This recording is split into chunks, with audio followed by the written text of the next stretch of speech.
So there is nothing worse in education than failing, right? Or experiencing serious setbacks. Actually, being treated as a failure or people treating your failures as a permanent prediction of your future instead of a temporary setback is so much worse. Don't believe me? Stay tuned. And if you're experiencing this, stay tuned to hear how to deal with it. Welcome to Echo Chamber. This is Series 2, Part 3, Managing Educational Failures and Setbacks. Oftentimes, we hear that failure is a good thing and that setbacks are not only natural but inevitable. However, when people say this, they often mean soft, temporary, private failures and setbacks. Soft failures are short and easily overcome. They're inconsequential setbacks, which people don't mind. Examples of this include gaming, where soft failure is students or gamers just failing at levels and trying again until they get it right. Other examples include failing at small tests that are not recorded for official use, failing at homework tasks, failing at private projects and hobbies. These all have no long-term consequences and therefore easily heralded as failing examples because you are allowed to keep trying something out until you succeed.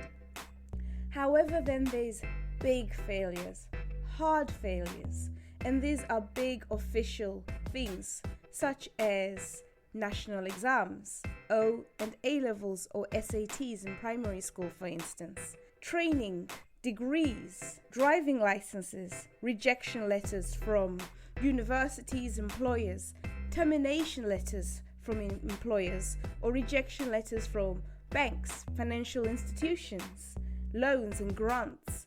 These are not so acceptable and they're hard failures because they have medium to long-term ramifications, consequences. Their rejection, failing at them, means something in the future is blocked. These hard failures are the ones which are harder to overcome. With these hard failures, there isn't the same level of failure or setback as the smaller and less consequential ones earlier in soft failure, which are frivolous. So why is this the case? Well, put simply, the difference between soft failures and hard failures is the impact of others. It's how others see your failure and what that failure or setback means to them and how it is interpreted by them.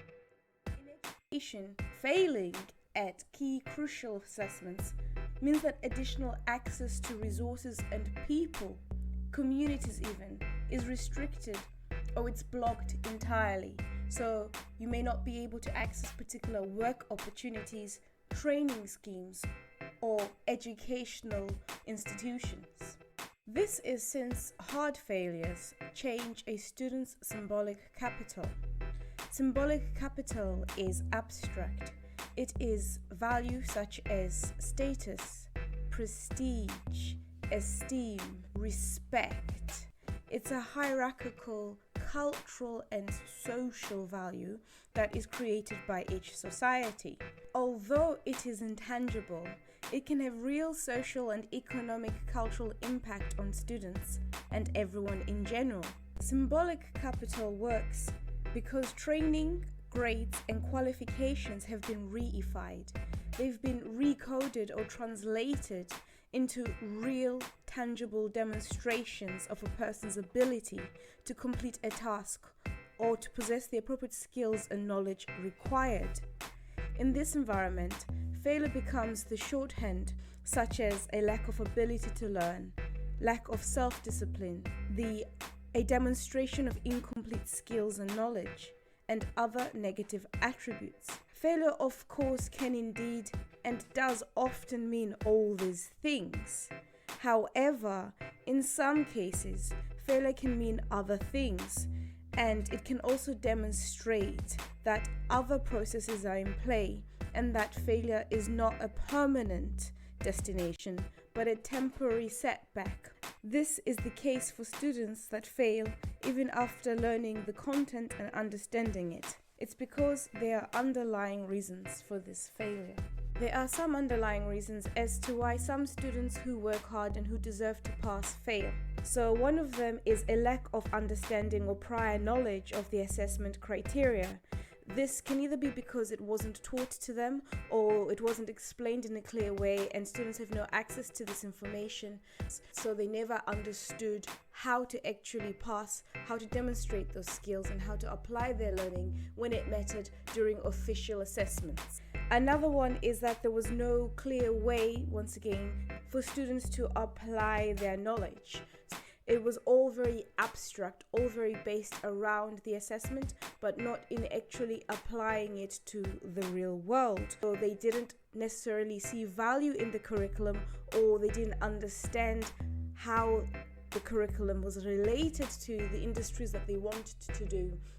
Of course, there are so many other reasons, but the one last reason I will discuss in this podcast is when students have not taken ownership of their learning, of their journey, and of what outcomes they want. So they haven't internalized the responsibility of learning, of creating goals. So this comes from when students are relying on their teachers or their parents and societies to stipulate why education is important and how it should be important to them, rather than them saying what it means to them, creating that learning identity, and also acknowledging failure as something that they were partly accountable for, and understanding what they needed to do about it, and also recognizing that success wasn't an individual thing.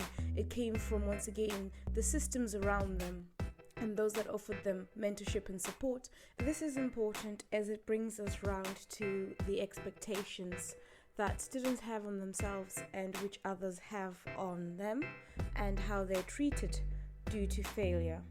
So whether a student has failed themselves because they weren't up to the task, they didn't put in the work, they weren't prepared, or if they were failed by the system itself, so they were inappropriately supported, or learning wasn't scaffolded, structured for them.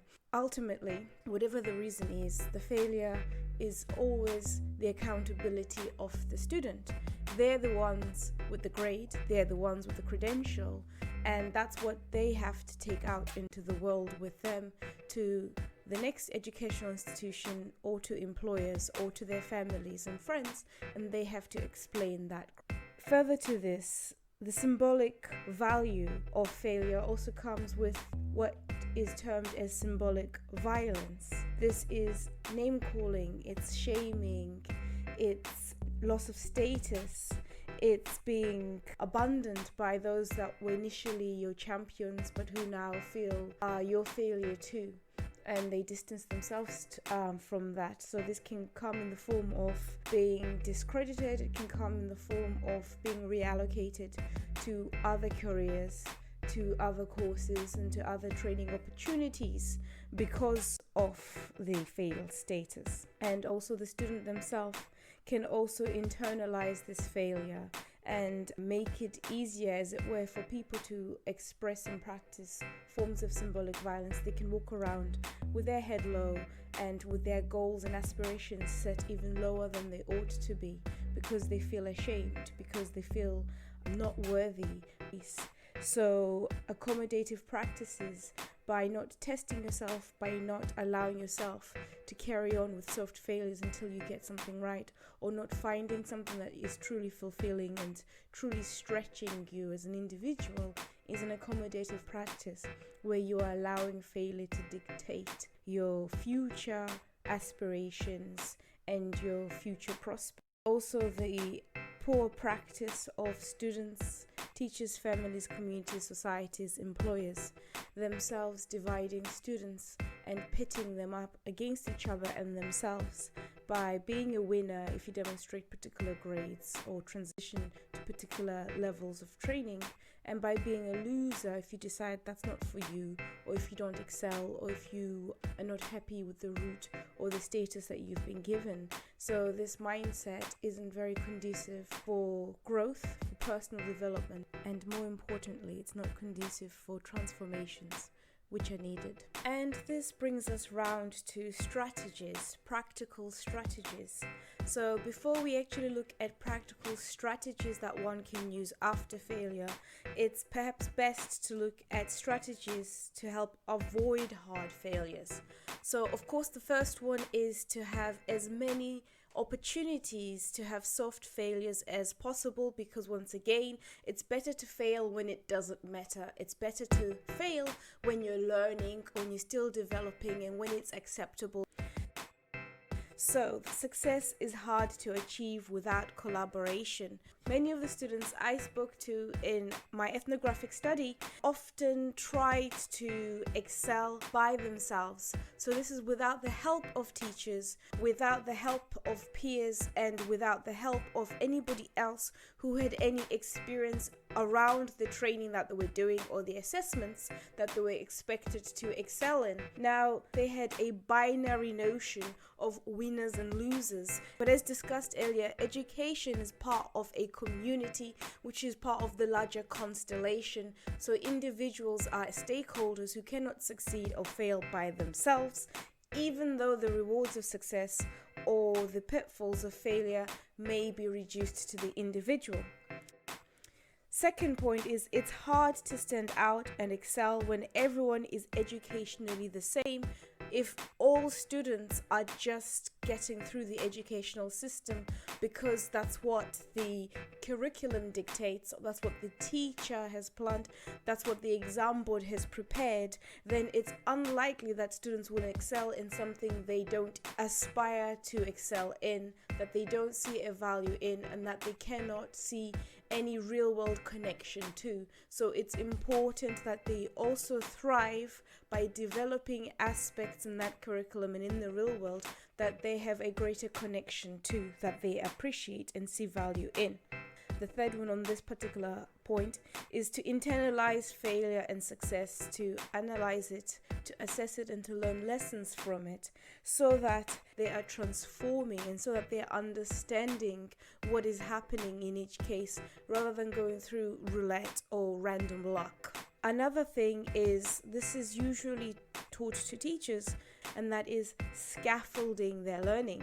It is structuring it, setting goals, so that once again they're taking ownership of their trajectory, of the direction of that learning, of the direction of that training, and that they make sure that they're pointing in the right direction to gain the outcomes that they see value in. Then there's of course the practical strategies that need to be used when hard failure has happened. Strategies include retaking training, a course or assessment if the student has decided that they really do want to continue on that learning trajectory. Sometimes this may require the student to go to a different institution so they have a blank slate or clean start, without the expectations, without the judgment, and without previous stakeholders that they may feel embarrassed around.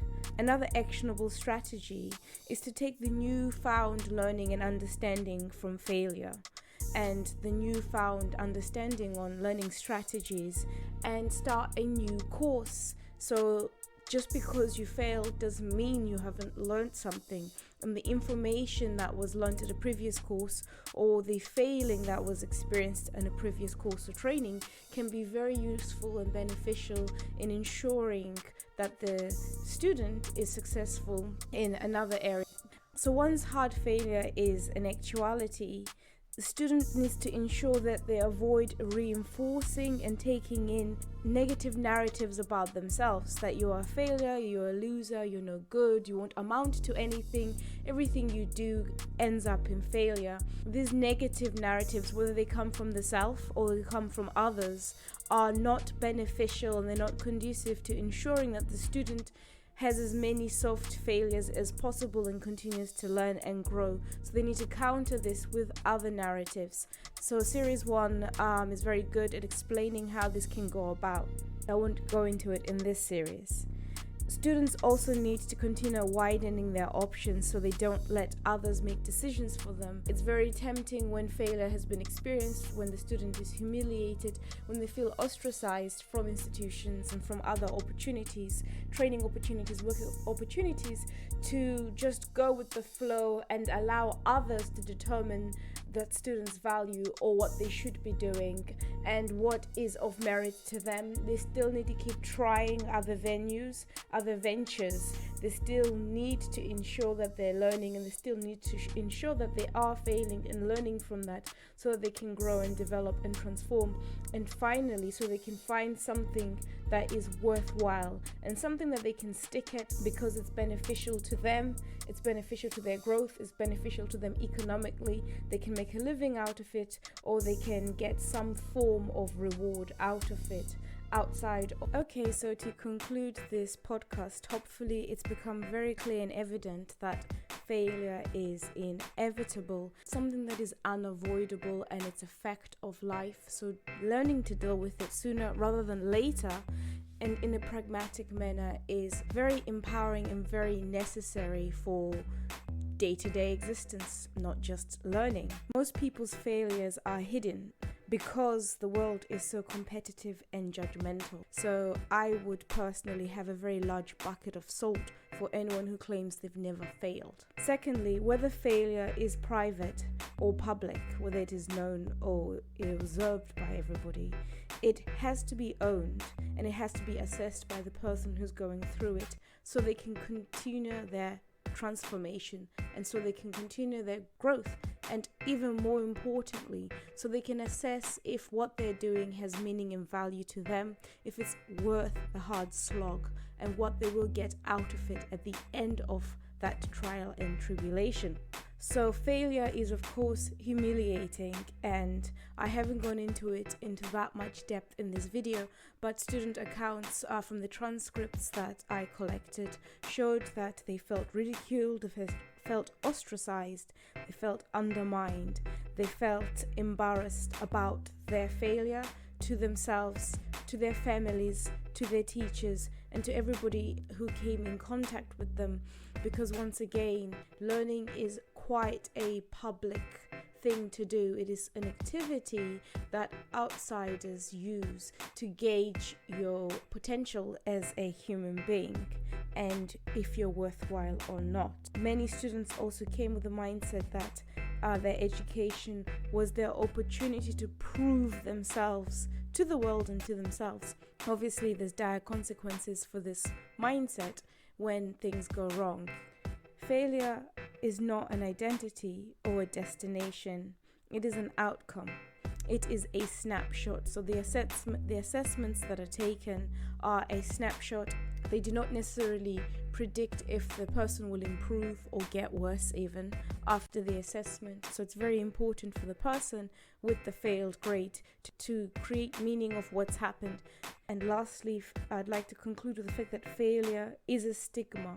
It is something that we don't like to talk about in a meaningful way, in a deep way. But it is a stigma because of how others perceive it.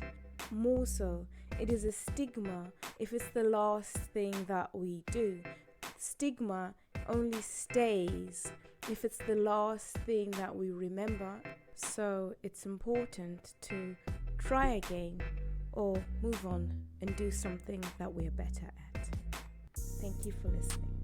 Please like, subscribe, and comment.